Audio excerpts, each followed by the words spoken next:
பொதுவாக தமிழ் சினிமாவில்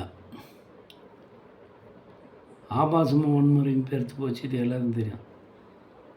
ஒரு டைம் அது நூற்றுக்கணக்கான வருஷத்தை தாண்டிடுச்சு.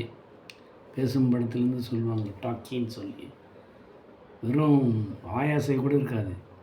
அதுக்கப்புறம் பேசும் படங்கள் எல்லாம் நடந்தால் அந்த காலத்து படங்கள் வர 60 ஏதோ 80களுக்கு முன்னாடின்னு சொல்லலாம் அதிகபட்சம்.